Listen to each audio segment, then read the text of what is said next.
Saya sedih lihatnya Gus Nur, Bambang Tri, istrinya juga diperkosa, diadilin buat dia nggak tahu.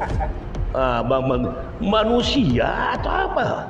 Cuman kenapa polisi tidak menyidik kasus ini? Ya harus kita tanya kepada polisi. Wong kabarnya udah ada kemana-mana. polisi 6 level dilangkain sama Sigit, dia ngangkat. Kamu mesti loyal sama aku ya. Seandainya aku jadi Jokowi, Git, kau dulu Kapolres ya, aku di Solo, ku angkat kau jadi Kapolri. Ku lempar kau sana kemari, kau harus loyal sama aku. Apapun, seandainya aku Jokowi. Bagaimana menurut perkembangan sekarang? Saya sedih lihatnya Gus Nur, Bambang Tri, istrinya juga diperkosa, diadilin buat dia nggak tahu. Bambang manusia atau apa?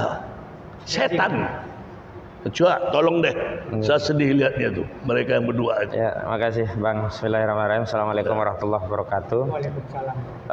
Saya flashback sebentar ya Bang ya. Kasus ini itu kan bermula dari buku yang ditulis oleh Bambang Trimulyono. Jokowi Undercover. Menyebut bahwa riwayat pendidikan Jokowi itu bermasalah. Sebenarnya sebelumnya dia juga nulis buku kan terkait riwayat keluarga yang Jokowi itu anasinya terkait dengan PKI begitu kan. Namun saat itu kan dia ditangkap, masuk penjara dan akhirnya keluar. Nah saat keluar, di periode kedua itu dia membuat buku Jokowi Undercover.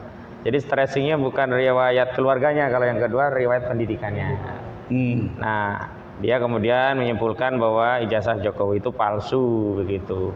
Bahkan dia tidak pernah kuliah di UGM. Disimpulkan. Nah, menurut Bambang Trimulyono dalam bukunya dan juga di dalam sejumlah wawancara dan podcast, bahwa ijazah yang diakui milik Jokowi itu sebenarnya adalah ijazahnya Hari Mulyono. Iparnya, suami dari Hidayati. Hidayati itu adalah adiknya Jokowi. Yang saat ini menjadi istri Anwar Usman. Cibrewo. Nah saat itu kemudian Gus Nur begitu kan. Gus Nur ini kan orangnya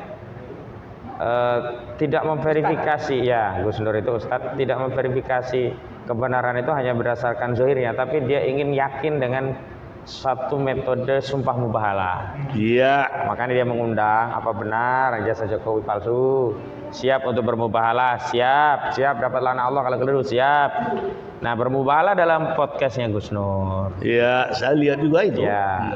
Setelah itu tiba-tiba Bambang Tri ketemu kami. Nah, saya katakan kepada mereka agar kasus ini tidak liar, lebih baik dibawa ke proses hukum. Karena kami orang hukum kan, pembuktiannya harus lewat proses hukum kan. Kami sarankan Bambang Tri untuk gugat. Digugatlah di Pengadilan Negeri Jakarta Pusat. Baru dapat panggilan sidang, tiba-tiba Gus Nur dan Bambang Tri ditangkap di Hotel Sofian sini, tempat sini. Saya ikut tangkap Setelah ditangkap, akhirnya proses gugatan dari Bambang Tri itu terbengkalai karena bukti-buktinya juga ada di tempat yang harus diakses oleh Bambang Tri sendiri. Kemudian Bambang Tri berkonsultasi dan akhirnya disepakati untuk dicabut dulu, fokus ke Pengadilan Solo menghadapi kasus pidananya. Nah di pidana itu yang menarik Bang, kami sudah bersidang kira-kira 6 bulan itu. Ternyata di situ yang kami harapkan itu sebenarnya ijazah Jokowi itu muncul sehingga selesailah ya perdebatan ini kan. Habis waktu, tenaga. Tapi ternyata saat di Pengadilan Negeri Surakarta di mana jaksa mendakwa Gus Nur dan Bambang Tri mengedarkan kabar bohong, yang artinya jaksa harus membuktikan kebohongan itu dengan menghadirkan ijazah aslinya. Ini nggak pernah hadir Bang, nggak ada. Nggak terbukti. Nah itu yang menyebabkan kita semakin yakin ini bermasalah gitu.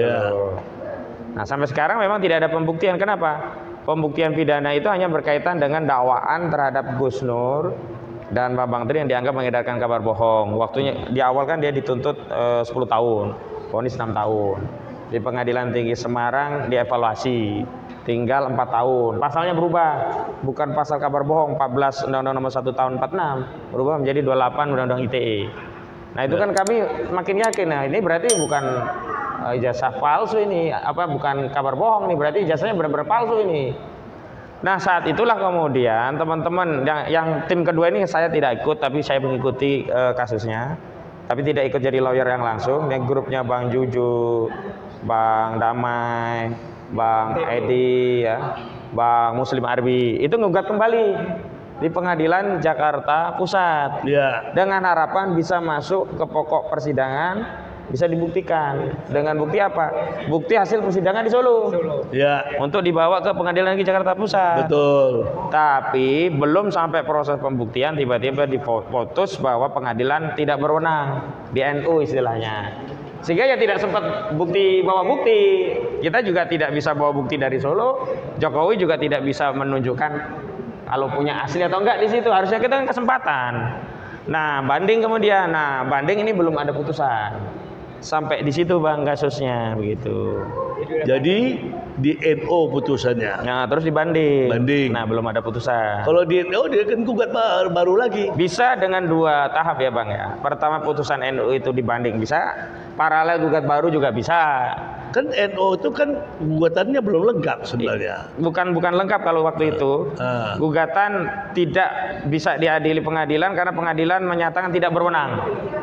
Jadi terkait kompetensi pengadilan yang tidak berwenang, bukan kurang pihak atau apa, bukan. Karena NU kan ada banyak sebab ya Bang, ada karena kurang pihak, karena obskur. Nah ini karena pengadilan merasa tidak berwenang begitu, sehingga belum proses pembuktian Bang. Baru ibarat kita mau masuk rumah orang, baru dipagar udah disuruh pergi gitu. Ini bukan tempat mencari keadilan, kalian cari tempat lain, kira-kira begitu. Gitu. Nah, hari ini memang masih berkembang apakah mau gugat baru atau tidak sambil menunggu putusan. Nah, itu yang belum ada kesimpulan. Tapi paralel dengan itu memang kebohongan Jokowi kan bukan hanya soal ijazah, banyak yang lain juga. Nah, kemarin kemudian Bang Edi Mulyadi, Habib Rizik Syihab, kemudian Bang Marwan Batubara, Bang Munarman itu gugat dengan materi kebohongan Jokowi tapi tidak terkait ijazah, terkait mobil SMK, terkait tidak akan import, terkait di kantong ada berapa? 11 triliun ya. Iya waktu saya Prabowo 11.000 itu ya. Ya ini saya ada nih 11.000 triliun. Nah itu juga sedang digugat, sudah 3 kali panggilan, Jokowi tidak hadir. Yang ketiga, Jokowi kan pindah ke Solo karena tidak lagi menjawab presiden. Gugatan masuk itu kan Jokowi masih presiden, berjalan sudah tidak jadi presiden. Nah karena tidak hadir, dianggap sudah tidak beralamat di Merdeka, jadi istana. Maka kemarin terakhir dipanggil ke Solo. Nah, Rabu kemarin hasil sidang saya pas nggak ngikuti. Jadi itu sekilas kasus ijazah palsu. Tapi yang penting bagi kami, kenapa dulu ya menangani? Karena kepentingan kami bukan hanya Gus Dur, juga Bambang Tri. Kepentingan kami adalah legasi seluruh rakyat. Masa kita mau punya aib pernah dipimpin oleh presiden berijazah palsu? Kan ini harus dituntaskan. Iya. Nah kami berinisiatif menggugat itu agar tuntas. Tapi ternyata oleh pengadilan dipenggal, dicegat. Nah, pengadilan mengatakan ini kami tidak berwenang. Ya kami nggak berdaya. Nah sebenarnya Bang, kasus jasa palsu itu dimensinya 3. Pertama perdata, kedua pidana, betul. Ketiga tata usaha negara. Ketiga tata usaha negara. Pertanggungjawaban tata usaha negara. Dan kalau itu berhasil kan berarti Jokowi tidak sah menjadi presiden. Betul. Sehingga juga tidak punya hak dong untuk rumah yang fasilitas pensiun dan yang lainnya begitu. Nah, cuman kalau pidananya ini terhambatnya adalah di kekuasaan.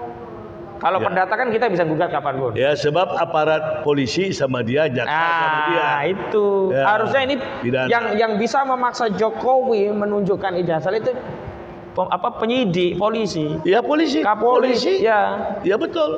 Cuman kenapa polisi tidak menyidik kasus ini? Ya harus kita tanya kepada polisi. Wong kabarnya udah kemana-mana. Polisi 6 level dilangkain sama Sigit, dia ngangkat. Kamu si loyal sama aku ya. Seandainya aku jadi Jokowi, Git, kau dulu Kapolres ya, aku di Solo, ku angkat kau jadi Kapolri. Ku lempar kau sana kemari. Kau harus loyal sama aku. Apapun, seandainya aku Jokowi, pasti itu jaga aku, siap bos. Itu pasti. Makanya sampai sekarang Sigit nggak pernah dititipin oleh Jokowi. Ini kan kabinet pemerintah udah baru. Ya.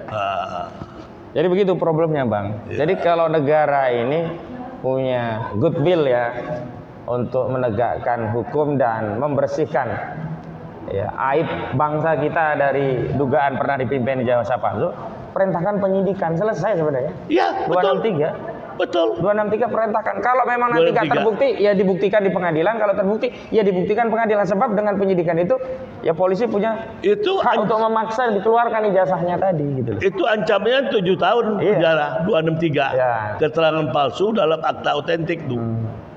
Jadi itu problem yang kami hadapi di situ, Bang. Jadi problemnya bukan tidak ada. Ya bukti. Saya cukup bangga kalian anak muda berjuang untuk kalian masih muda. Kalau saya seperti udah capek saya, udah pingsan duluan. Enggak lah, Bang. Enggak, kalau saya kan udah umur saya 79. Masya Allah. Makanya kemarin saya undang Adinda. Iya. Ulang tahun perkawinan 50, sekalian ulang tahun saya 79. Masya Allah. Jadi kalau saya pun saya capek. Belum apa-apa mungkin saya udah jatuh, tapi kalian saya bangga, saya salut deh sama kalian, berjuang dengan gigi. Cuman ada satu kalian harus cecar itu, Rektor Gajah Mada yang perempuan itu.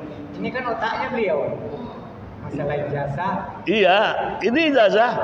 So, ini supaya dibuka. Seorang intelektual Rektor Gajah Mada, saya kan tuh respect sama mereka. Rektor diwawancarain sama TV One di Gajah Mada itu, saya lihat di TV, Bu, ijazah Jokowi itu asli atau tidak, Bu? Tahu kok nggak apa jawaban Ibu Rektor itu? Menurut keyakinan saya, memangnya ijazah itu aliran kepercayaan atau agama? Di mana letaknya dia seorang profesor? Yakin itu kan aliran kepercayaan. Masa ijazah? Lebih bagus dia jawab, itulah ke tukang bohongan. Saya selidikin dulu karena ini kasus baru. Itu baru dia begini. Kalau saya sudah teliti nanti kami sampaikan ya. Kami sampaikan, tanya masalah sebulan lagi. Itu sebenarnya, ini tidak keyakinannya. Ini profesor